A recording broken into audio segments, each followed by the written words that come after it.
My husband joked that he settled for me during his birthday speech. Everyone laughed, except me. Hey, Reddit, I'm not even sure where to begin. I feel like my entire marriage just shifted overnight, and I don't know if I'm overreacting or if I finally woke up to something I should have seen a long time ago.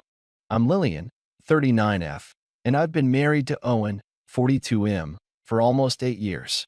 We met through mutual friends, dated for 2 years, and when he proposed, I thought I had won the lottery. Owen was the guy everyone gravitated toward, charming, confident, always the life of the party. He had this effortless way of making people feel important, like he could see through them in a way no one else did. I was never the type to be the center of attention.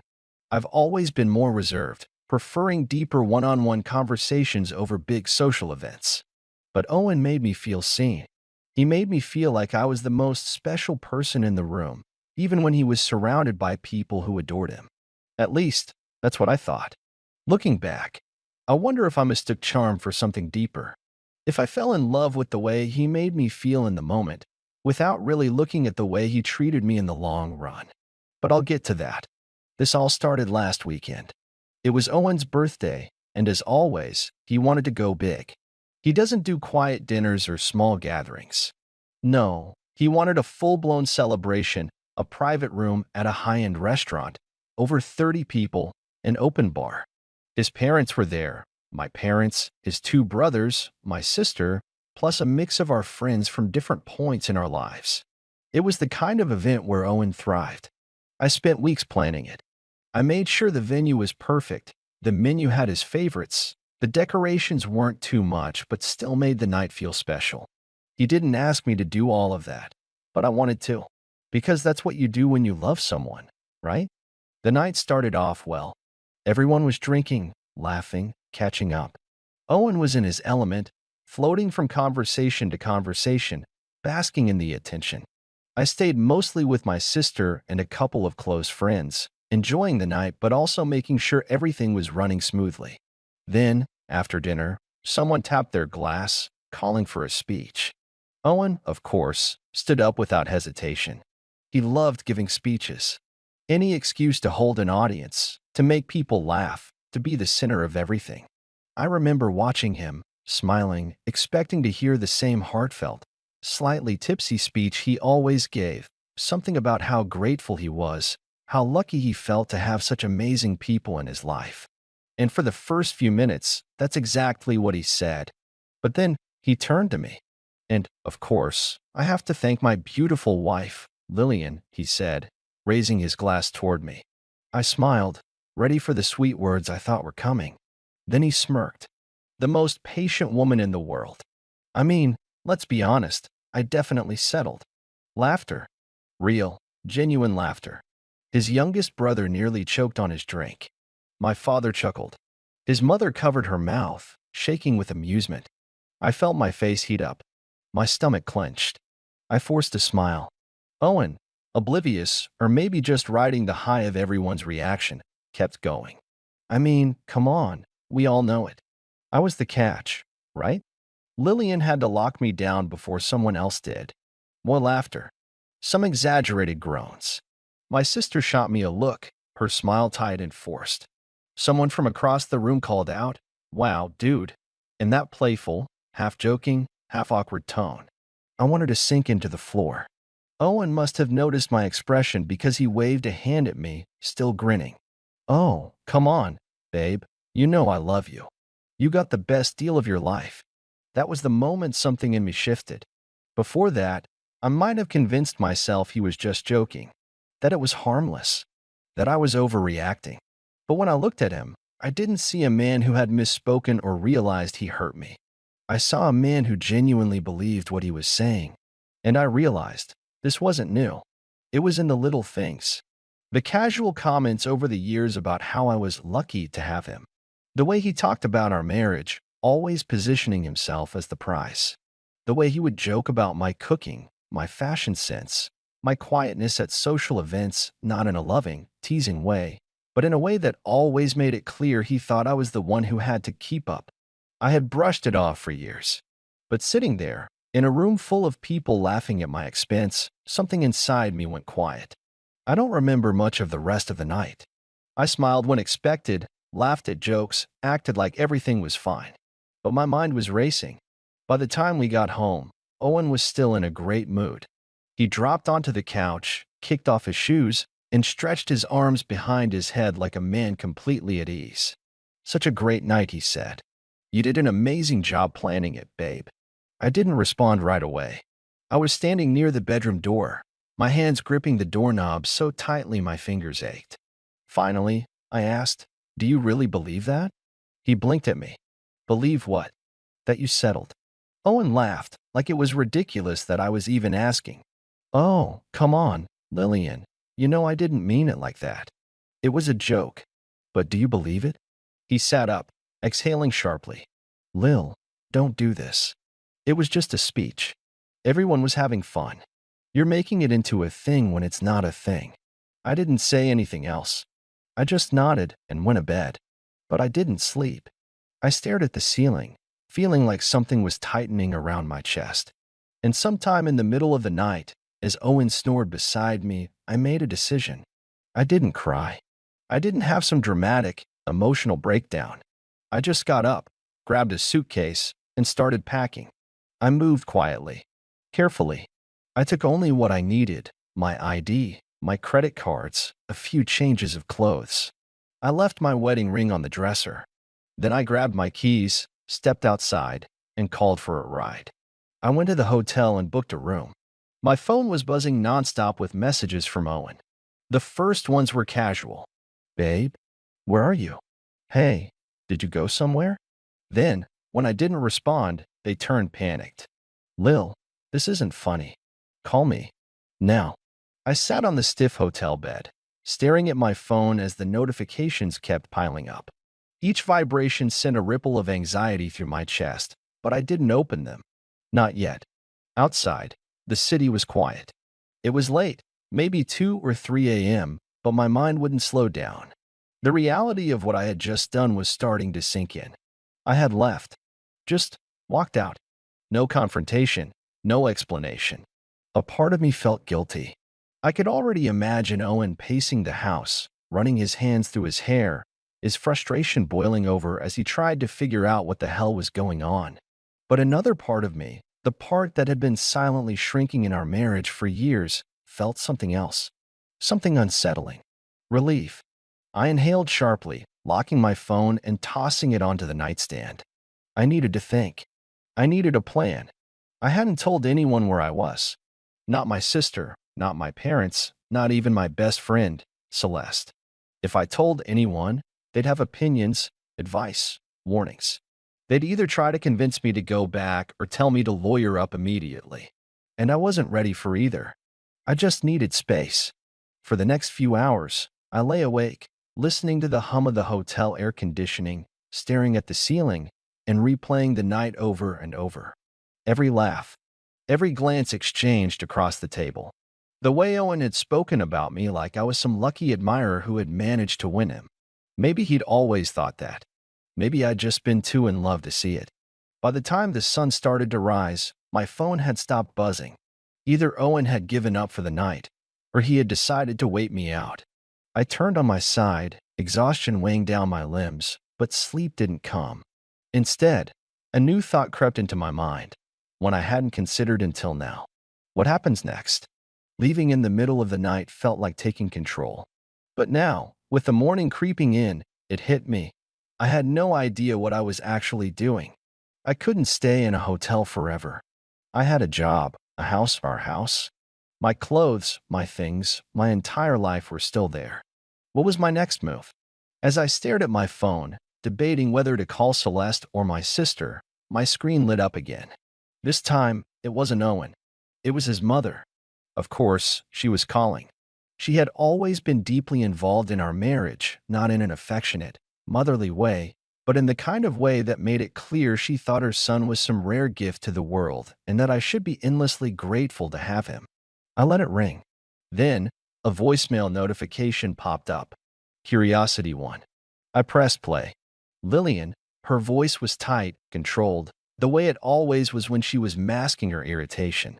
I assume you're finished with whatever childish tantrum this is, and you'll be coming home soon. You've embarrassed Owen enough. Call me back. That was it. No concern, no questions, no attempt to understand why I left. Just a demand. I exhaled sharply, gripping the phone in my hands. It wasn't surprising. She had always seen me as the background to Owen's life, the person who made things run smoothly so he could shine. She never liked me, but she tolerated me because I made her son happy, or at least, I had. I deleted the voicemail without a second thought. But the reality was sinking in fast. Owen wasn't just going to let this go. He wouldn't accept me walking out without a fight, not because he loved me, but because it would bruise his ego. And his family? They would make sure I knew exactly what a mistake I was making. I needed a plan. I grabbed my phone and finally did what I should have done hours ago. I texted Celeste. Me? Are you up? I waited, anxiety creeping up my spine. I half expected her to ignore me, but within seconds, the typing bubbles appeared. Celeste. Oh. What happened? I hesitated before typing. Me. I left Owen. There was a long pause before she responded. Celeste. Where are you? Me. Hotel. Don't tell anyone. Celeste. I'll be there in 20. I let out a breath I hadn't realized I was holding. Celeste was the one person I could trust. She had never liked Owen, not openly, but in the way she always chose her words carefully when talking about him, in the way she never quite laughed at his jokes, in the way she once told me, after too many glasses of wine, that she didn't think he was capable of real kindness. I hadn't believed her then. I wasn't sure I was ready to believe her now. I stayed sitting on the edge of the bed, staring at my phone even after Celeste's last message. 20 minutes. It wasn't a long time, but it felt like forever when you were stuck in your own head. The hotel room was quiet except for the faint hum of the air conditioning, and I felt strangely detached, like I was floating outside my own body, watching everything unfold from a distance. I glanced around the room. My suitcase sat half-zipped on the floor. I hadn't brought much, just enough to get by for a couple of days. But the reality was settling in fast. I didn't have a clear plan beyond leave. I ran a hand through my hair, exhaling slowly. Owen hadn't tried calling again, but I knew it was only a matter of time. He wasn't the type to just let things go. He liked control, even if he didn't always realize it. A knock at the door pulled me out of my thoughts. 3 short, sharp taps. I hesitated before getting up and looking through the peephole. Celeste stood there, hands tucked into the pockets of her oversized sweater, eyes scanning the hallway. I unlocked the door and let her in without a word. She stepped inside, taking a quick glance around the room before turning to me, her expression unreadable. Okay, she said, shutting the door behind her. Start from the beginning. I sat down on the bed while she took the chair by the window, legs crossed, watching me closely. For a second, I didn't know what to say. It all felt so obvious in my head, but putting it into words? That was harder. I swallowed. His birthday party. Celeste nodded like she already knew. What happened? I exhaled. He gave a speech. I hesitated, still struggling to say it out loud. He told everyone he settled for me. Like it was a joke. Her jaw tightened, and they all laughed. I looked down at my hands, fingers gripping the blanket. I don't know why that was the moment it hit me, but it did. Celeste didn't say anything right away. She just sat there, eyes dark with something unreadable. Then she shook her head. He's always been like this, Lillian. I frowned. What do you mean? You know what I mean. Her voice was calm, steady. You've always been the one putting in the effort. Always the one adjusting, making sure he's happy, making excuses when he says something awful. And he never even notices. I wanted to argue, to tell her it wasn't that simple. But the words caught in my throat. Because deep down, I knew she was right. I'd spent years convincing myself that Owen's jokes were just jokes. That his offhand comments didn't mean anything. That it was normal for relationships to have moments like this. But now? Now, I wasn't sure anymore. Celeste sighed, rubbing her temples. Okay. What's the plan? I hesitated. I don't know. Do you want to leave for good? She asked, voice careful. Or are you waiting to see what he does? That was the real question, wasn't it? Because as much as I wanted to say I had made up my mind, there was a part of me that was still waiting. For what? An apology? An explanation? Some proof that I hadn't wasted years of my life on someone who never really saw me? I don't know yet, I admitted. Celeste studied me for a moment, then nodded. Okay. Then first things first, We get you somewhere safe. My place. I hesitated. Would he show up there? Not if he values his ability to walk, she said flatly. That actually made me smile, just a little. I nodded. Okay. Your place. Celeste didn't waste any time. She grabbed my suitcase, slung her purse over her shoulder, and gestured for me to follow. Come on, she said. We'll figure out the rest later. I hesitated for only a second before stepping out into the hallway. The air felt lighter outside that hotel room, like I'd left a part of the weight behind.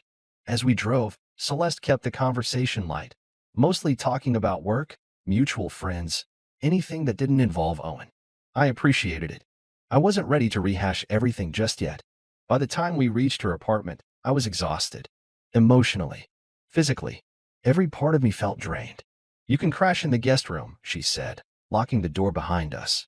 And before you say anything, no, I don't mind. Stay as long as you need. I murmured a thank you, but she waved it off.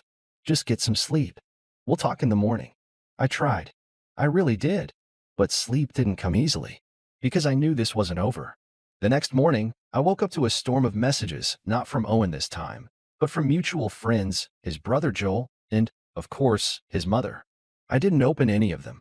Not yet. But the subject lines and previews told me enough. Joel's message was short and condescending. You're blowing this out of proportion. A so-called friend, Laura, wrote, Owen's a mess. Just talk to him. And then his mother's. I always knew you were selfish, but I never thought you'd humiliate my son like this. You'll regret it. I stared at my screen, gripping the phone so tightly my knuckles ached. Selfish. Humiliating him? I exhaled slowly, forcing the anger down. I could feel the old version of myself creeping back in, the one who would have second-guessed, who would have wondered if they were right. But I wasn't that person anymore. Owen had humiliated me for years, in ways I hadn't even fully acknowledged until now. And the best part? He didn't even realize it. He thought I would always be there, always smoothing things over, always staying no matter what he said or did. He was wrong. Celeste wandered into the kitchen, yawning as she poured herself a cup of coffee. How bad is it? She asked, nodding toward my phone. Predictably awful, I said. She rolled her eyes. Of course it is. They're panicking because they lost their favorite doormat. I snorted. I don't think I was ever their favorite anything. Fair point. She took a sip of her coffee and leaned against the counter. So, what's next? That was the question, wasn't it? And suddenly, I knew exactly what I needed to do. I looked up at Celeste, a slow smile spreading across my face. I think it's time Owen really understands what he lost. Over the next few days, I kept quiet. I ignored Owen's messages. I didn't respond to his family or friends. I let them stew. And Owen? He did exactly what I expected. At first, he was apologetic, begging, saying he didn't mean it that way, that I was overreacting. When that didn't work, he shifted, got angry, accused me of being dramatic, selfish, cruel for walking out like that. And then came the guilt tripping. The after everything I've done for you messages. The ones designed to make me question myself. But I didn't. Because while he was too busy panicking about losing me, I was preparing. I met with a lawyer. Quietly. Efficiently. And while I was at it, I had my financials reviewed. See, Owen had always been the breadwinner, and he never let me forget it. He made me feel like I needed him, that I could never leave because I'd struggle without him. But what he didn't realize, I had savings, investments, and more importantly, I had something he never had: patience. Owen had always been careless with money. I, on the other hand, had always planned for a future where I might need to stand on my own. And now, that future was here. By the time I finally responded to Owen, I was ready. I agreed to meet him at our house. Not because I wanted to reconcile, but because I wanted to watch the reality sink in. He was sitting on the couch when I walked in, running a hand through his hair, looking exhausted. When he saw me, relief flooded his face. Lillian, he said, standing up. Thank God. Listen, I held up a hand, cutting him off. I'm not here to talk about us, Owen. Confusion flickered across his face. Then why? I pulled a folder from my bag and set it on the table. His eyes darted to it, then back to me. What is this? Divorce papers, I said, voice steady. His face went pale. What? You said you settled for me, right? I tilted my head. So I'm fixing that for you. Owen blinked, like he couldn't quite process what I was saying. Lillian, come on. You don't mean this. I do. I gestured toward the papers. I've already spoken to a lawyer. You'll find that everything is more than fair, more than generous. Owen opened and closed his mouth, struggling to find words. You're really doing this? Just like that. I smiled, but there was no warmth in it. Just like that. He stared at me, something ugly flashing in his eyes. Anger. Panic. He had never actually thought I'd leave. Not really. And that was the moment he knew he had lost. I turned to leave, pausing at the door just long enough to glance back at him. By the way, I said, voice calm, if you or your family try to make this difficult, just remember, I know where your skeletons are buried. His face twisted. He knew exactly what I meant. And with that, I walked out the door without looking back. Update: it's been a couple of weeks since I left, and honestly, I feel lighter, freer. Like I can finally breathe without constantly worrying about Owen's moods or his next backhanded comment. He, on the other hand, is not handling it well. After the initial shock wore off, he started reaching out again, not with apologies, but with demands. First, he wanted to talk things through like adults, aka convince me to drop the divorce. Then, when I refused, he got angry. Told me I was ruining his reputation and making a huge mistake.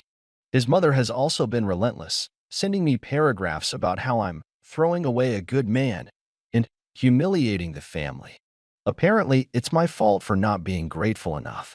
Meanwhile, some of our mutual friends have been taking sides. A few have reached out to tell me they support me. Others? Not so much. I've gotten messages calling me dramatic and cold for leaving so suddenly. As if this decision was sudden.